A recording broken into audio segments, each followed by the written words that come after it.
사도신경으로 신앙 고백 드림으로 새벽 예배 시작합니다.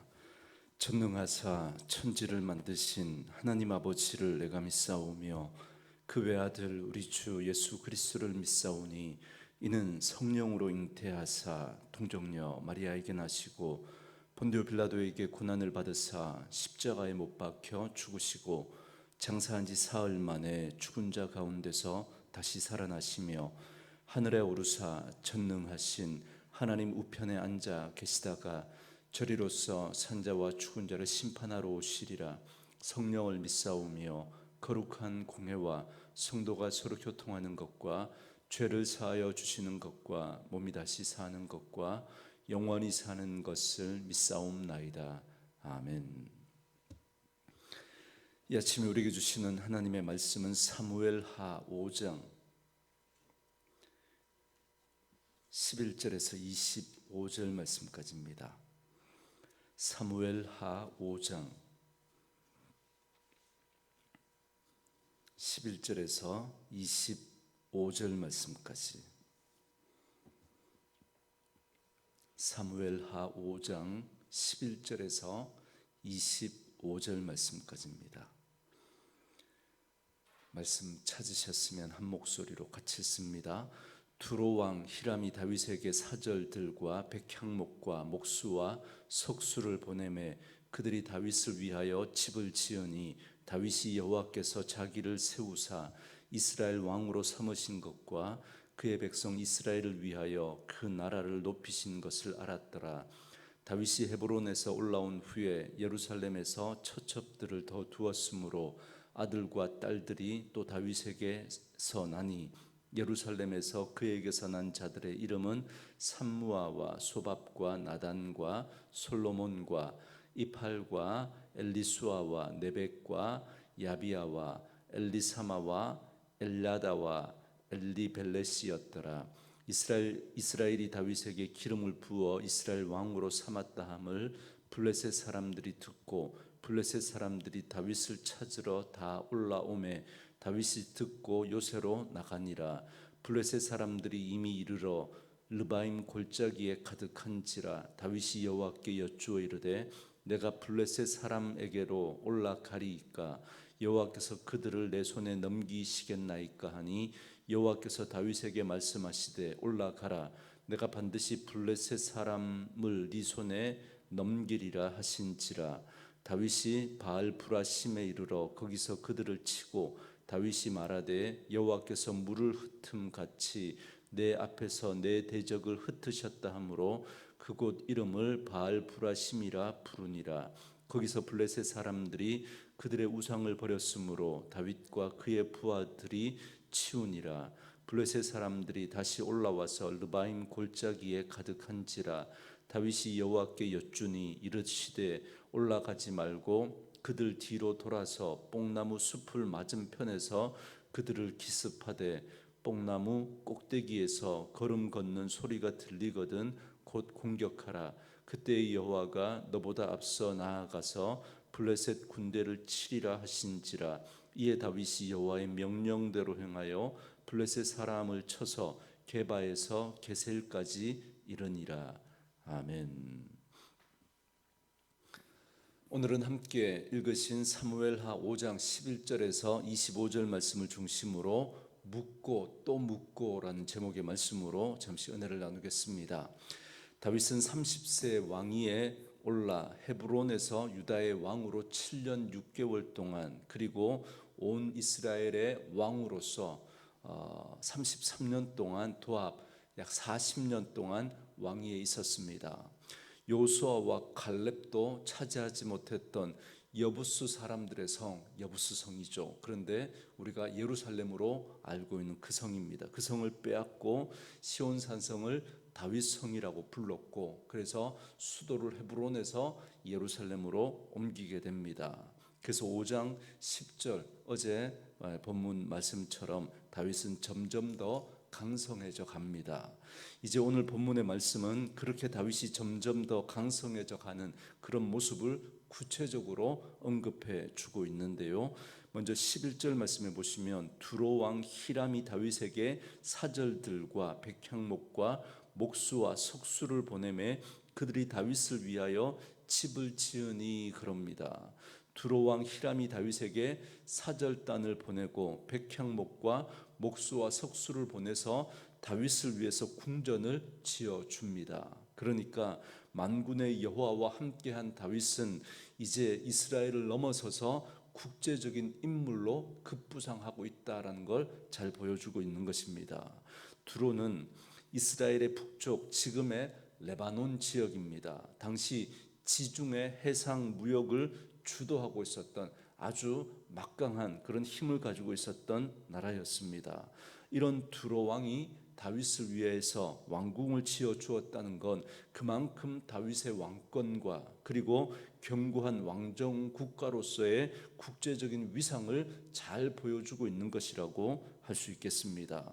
그러나 다윗이 참으로 중요하게 생각했던 것이 있습니다. 그렇다면 다윗이 중요하게 생각하고 있었던 것이 무엇입니까? 여러분 12절에 보시면 잘 나와 있습니다.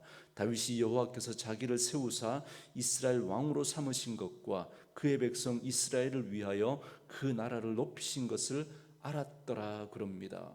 지금 다윗은 자신의 어떤 그 인지도가 국제적으로 점점 더 주목을 받고 있고 그런 이스라엘의 어떤 국격도 그만큼 높아져 가고 국력도 강해지고 있습니다. 그래서 모든 사람들이 다윗을 주목하고 있었던 그때 다윗은 그럼에도 불구하고 잊지 않고 있었던 것이 있었다는 것입니다. 다윗은 여호와께서 자기를 세우사 이스라엘 왕 삼으신 걸 그는 잊지 않았습니다.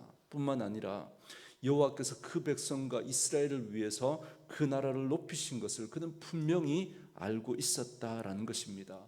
여러분 이것이 매우 중요한 구절입니다. 다윗이 다윗 될 수 있었던 여러분 그 가장 핵심이 되는 구절이 바로 이 말씀이라고도 할 수 있겠습니다.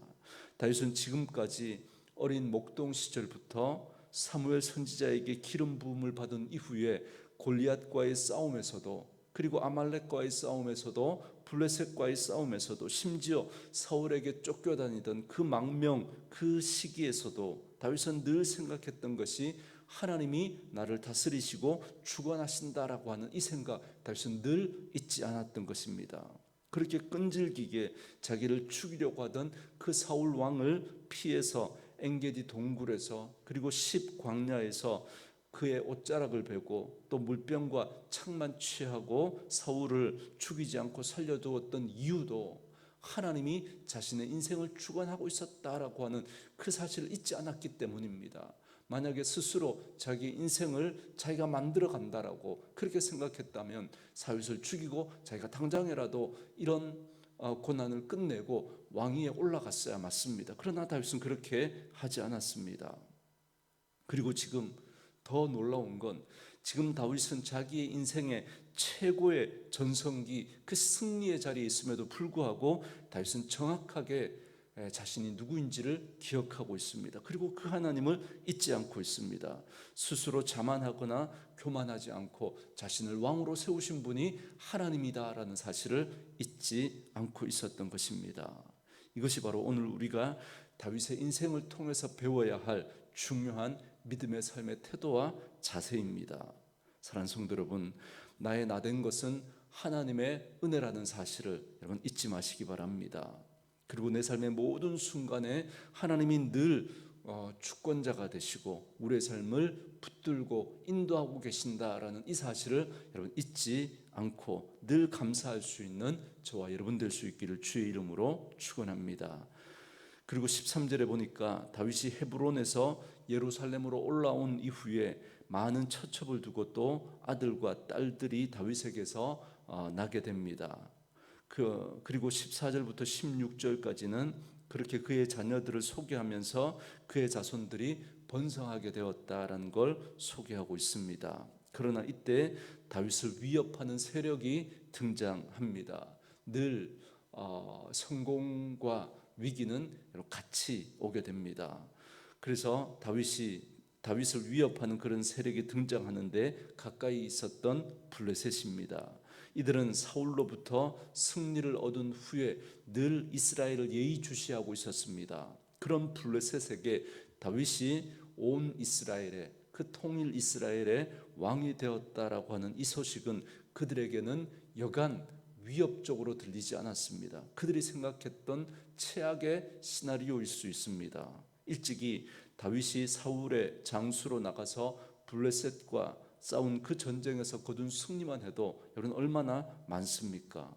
그래서 다윗이 사울에게 쫓기던 때 사울을 피해서 아기스 땅으로 그렇게 망명했을 때 그 다윗을 그 땅의 왕과 신하들이 경계했을 뿐만 아니라 다윗을 죽이려고 했던 것 우리가 잘 알고 있지 않습니까? 그런 다윗이 이제는 도망자의 신분이 아니라 이제는 명실상부하게 그 이스라엘의 통일 왕국의 왕이 되었으니까 블레셋의 입장에서는 그냥 더 이상 지켜볼 수 없었던 것입니다. 그래서 18절에 보니까 그들은 다윗을 제거하기 위해서 군대를 일으켜 르바임 골짜기에 나옵니다. 그러니까 블레셋이 먼저 르바임 골짜기를 점령한 겁니다.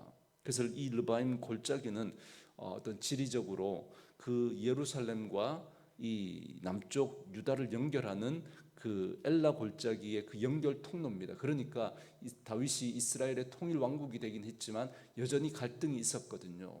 그 이스라엘과 유다 사이에 그런 갈등이 있었기 때문에 이 이스라엘과 이 남쪽 유다를 이제 허리를 끊고 이제 그 작전을 진행하려고 했던, 그래서 유다 지파 사이에서 유다와 이스라엘 지파 사이에서 어떤 그 허리를 끊고 이스라엘을 이렇게 점령하려고 했던 그런 작전을 펼쳤던 것 같습니다. 이런 위기 앞에 다윗이 어떻게 처신을 하는지를 여러분 잘 보셔야 합니다. 19절에 보시면 다윗은 그 전쟁을 위해서 하나님께 나아가 묻습니다. 내가 그들과 싸울까요? 하나님께서 내게 주신 전쟁입니까? 지금 이렇게 기도하고 있습니다.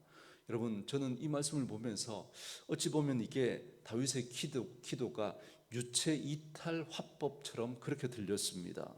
여러분, 이 전쟁은 누가 뭐라고 해도 당연히 다윗 자신이 싸워야 할 다윗의 전쟁입니다. 그러니 이스라엘의 왕으로서 그 외적이 침입해 온 겁니다. 당연히 다윗이 나가서 싸워야 할 다윗의 싸움 아닙니까? 그리고 이스라엘의 왕으로서 그 전쟁에 나가서 이기기 위해서 모든 수단과 방법을 다 강구하는 게 여러분 옳은 것 아니겠습니까?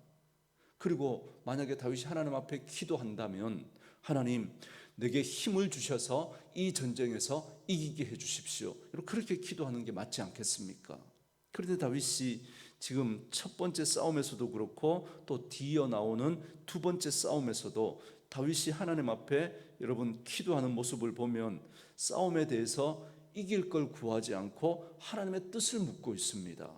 하나님, 내가 그들과 싸울까요? 하나님 내게 주신 전쟁입니까? 이렇게 하나님 앞에서 하나님의 뜻을 묻고 있습니다.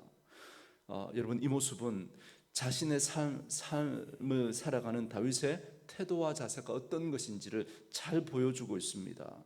자신에게 다가오는 그 모든 것이 하나님께서 주신 것이다라는 것을 알고 그 앞에서, 그 일 앞에서 하나님의 뜻을 구하는 다윗의 중심을 잘 보여주는 다윗의 삶의 태도와 자세를 보여주는 말씀이라고 할 수 있겠습니다. 결국 다윗은 하나님의 말씀대로 순종해서 첫 번째 전쟁에서는 그 르바임 골짜기로 올라가서 그 전쟁에서 승리하게 됩니다. 하나님이 올라가라고 허락하시고, 그래서 다윗이 순종해서 올라가서 그 싸움에서 이기게 됩니다.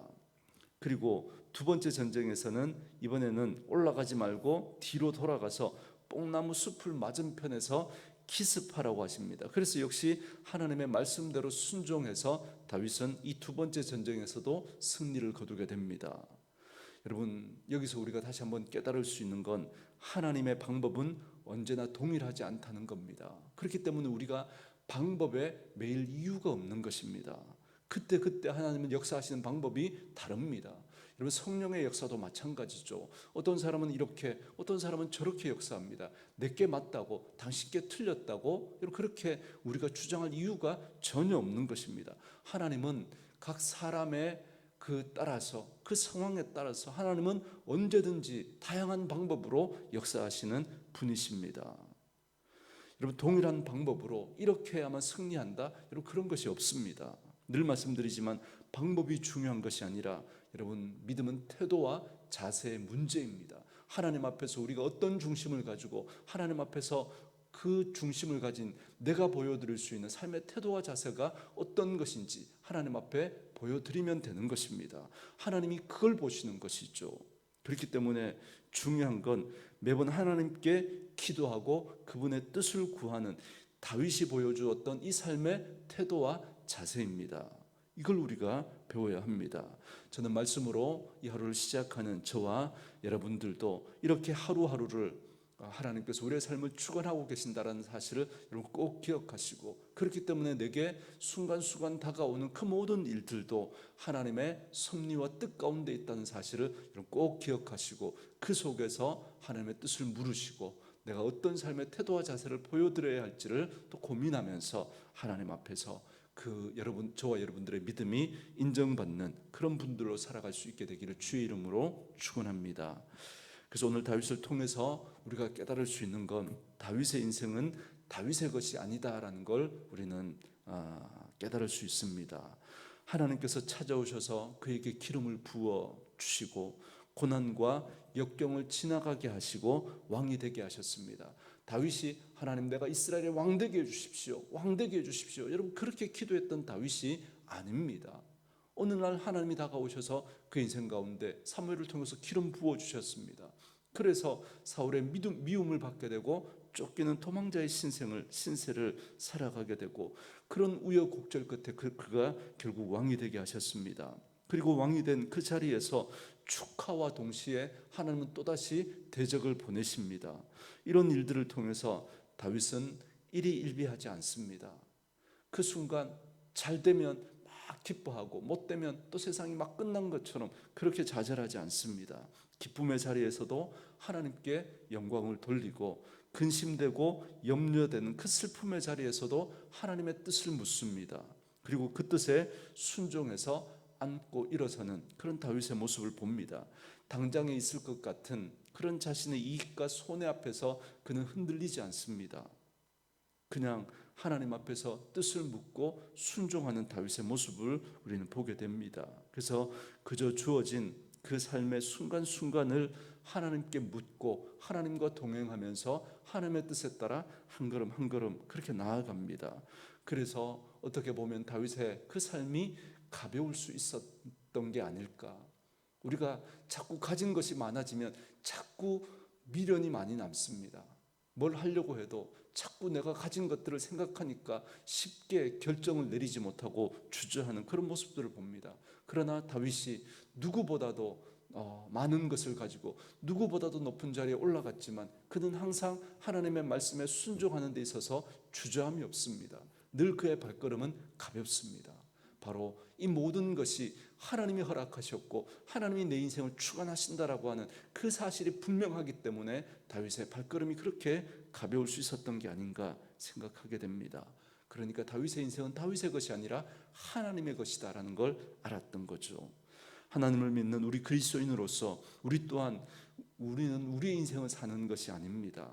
여러분, 우리 속에 그리스도가 계십니다. 이제 바울의 고백처럼 우리는 더 이상 내 삶을 살아가는 것이 아니라 우리는 그리스도의 삶을 살아가는 것입니다. 그리스도의 그 은혜 안에 우리는 살아가는 것이죠. 그래서 내 삶은 내가 아니라 내 안에 그리스도께서 사시는 그러한 삶인 것입니다. 그러므로 오늘 하루도 우리 안에 여러 가지 일들이 또 찾아올 수 있겠지만, 그런 일들이 또 벌어질 수 있겠지만 그 속에서 하나님의 뜻을 묻고 그 하나님의 뜻에 순종하며 주님과 동행하는 저와 여러분들의 삶이 될 수 있기를 바라고, 그 삶을 통해서 하나님이 우리의 인생을 세워가시는 그런 복된 인생 되어줄 수 있기를 주님의 이름으로 축원합니다. 주신 말씀 묵상하시면서 이 찬양 함께 들으시며 기도하는 시간 갖겠습니다.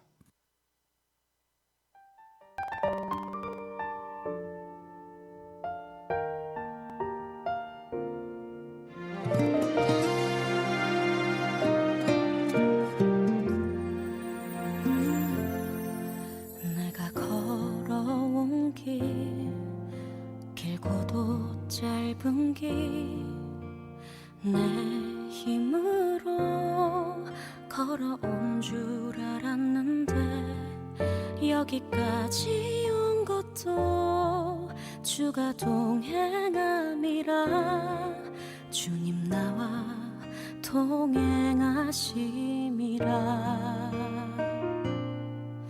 때론 험한 길에서 폭풍우를 만나고 때론 가시밭길에서 고난을 당하나 주님 동행하시니 나는 두려움 없네 주님 나와 동행하심이라 할렐루야 주 동행하시네 할렐루야 주 동행하시네 험한 골짜기도 나